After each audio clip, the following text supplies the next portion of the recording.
বীরভূমের আহমেদপুর বাজারের ভিত্তিপ্রস্তর স্থাপন অনুষ্ঠানে মন্ত্রী বেচারাম মান্না। বীরভূমের সাঁইথিয়া ব্লকের বীরভূম জেলার নিয়ন্ত্রিত বাজার সমিতির অধীনে আহমদপুর বাজারের ভিত্তিপ্রস্তর স্থাপন হয়ে গেল বৃহস্পতিবার সকালে।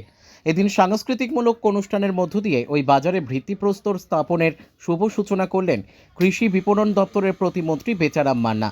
এছাড়াও উপস্থিত ছিলেন বীরভূম জেলা শাসক ধবল জৈন, লাভপুরের বিধায়ক অভিজিৎ সিংহ, সাংসদ অসিত মাল, লাভপুর পঞ্চায়েত সমিতির সহসভাপতি শোভন চৌধুরী, বিশিষ্ট সমাজসেবী তরুণ চক্রবর্তী সহ অন্যান্যরা। মঞ্চে বক্তব্য রাখতে গিয়ে জেলা শাসক বলেন, এই অবস্থান ন্যায়ের প্রতীক, এটা বাজারের অনুষ্ঠান নয়, উন্নয়নের প্রতীক। অন্যদিকে লাভপুরের বিধায়ক ও মন্ত্রীর গলাতেও উঠে এলো উন্নয়নের কথা। অনুষ্ঠান শেষে সাংবাদিকদের মুখোমুখি হয়ে মন্ত্রী বেচারাম মান্না বলেন, আহমেদপুর রেল স্টেশন সংলগ্ন স্থানে দীর্ঘ 50 বছর ধরে যে বাজার ছিল তার রেল বেআইনিভাবে উচ্ছেদ করে দেয়। তাই মুখ্যমন্ত্রীর নির্দেশে রাজ্য সরকারের পক্ষ থেকে 5,32,00,000 টাকা ব্যয়ে আহমেদপুরে নিয়ন্ত্রিত বাজার তৈরির জন্য ভিত্তিপ্রস্তর করা হয়।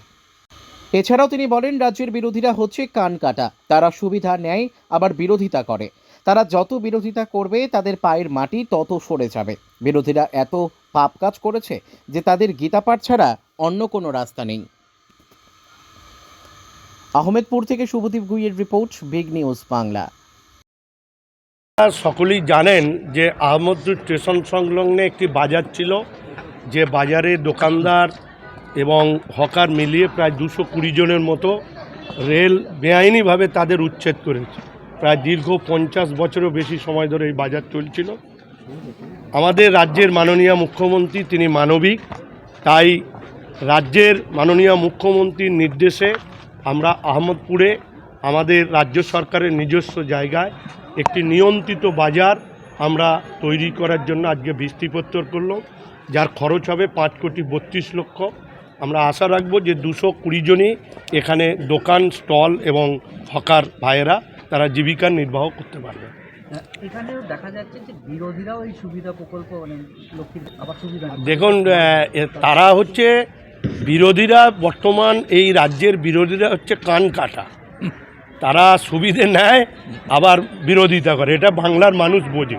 তাই যত তারা বিরোধিতা করবে তত পায়ের নিচের মাটি তারা সরে যাবে এবং রাজনৈতিকভাবে বিচ্ছিন্ন হবে। আর এ রাজ্যের মাননীয় মুখ্যমন্ত্রী শুধুমাত্র মানুষের কাজ করার জন্য তিনি নয়, মানুষ তাকে চতুর্থবারের জন্য 250-র বেশি আসন নিয়ে মামাটি মানুষের সরকার প্রতিষ্ঠিত করার জন্য বাংলার সমগ্র মানুষ সহযোগিতা করে।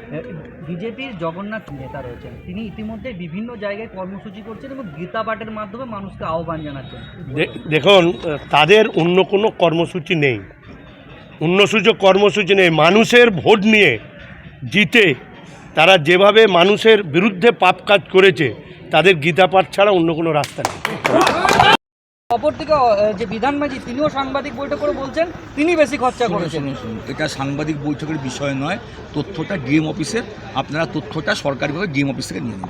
কীভাবে কাজ হলো যে এত উন্নয়ন তা অন্য বিধায়করা করতে পারছে না, যেখানে দেখা যাচ্ছে শীর্ষে আপনি রয়েছেন, তাহলে কাজ কি আপনি করে দেখালেন? এরকম তো বিষয়টা নয়, বিষয়টা হচ্ছে সব বিধায়কই নিশ্চয়ই চেষ্টা করেছেন, তাদের হয়তো কোথাও কোনো সমস্যা দেখা দিয়েছে, হতে পারে। সবাই চেষ্টা করবেন, তো কেউ কি চেষ্টা করবে না তার এলাকায় কাজ হোক? সবাই তো চেষ্টা করবে, তারা সবাই চেষ্টা করেছেন। হয়তো তাদের কোনো টেকনিক্যাল কোনো জায়গাতে সমস্যা হয়তো হতে পারে। এটাকে এইভাবে একটা দ্বন্দ্বমূলক কেন বলছেন? দ্বন্দ্বের জায়গায় আনছে কেন আপনারা? এটা তো দ্বন্দ্বের জায়গা নয়, এটা তো উন্নয়ন। সবাই চেষ্টা করেছেন, কেউ কেউ এগিয়েছেন, কেউ কেউ এগিয়ে যাবেন। এটা তো এগোনো পেছনের ব্যাপার নয়, হয়তো তাদের আরেকটু সময় লাগবে, হতেই পারে। আগামী দিনে কি এইভাবে এগিয়ে যাবেন আরও? হ্যাঁ, নিশ্চয়ই, নিশ্চয়ই। ধন্যবাদ।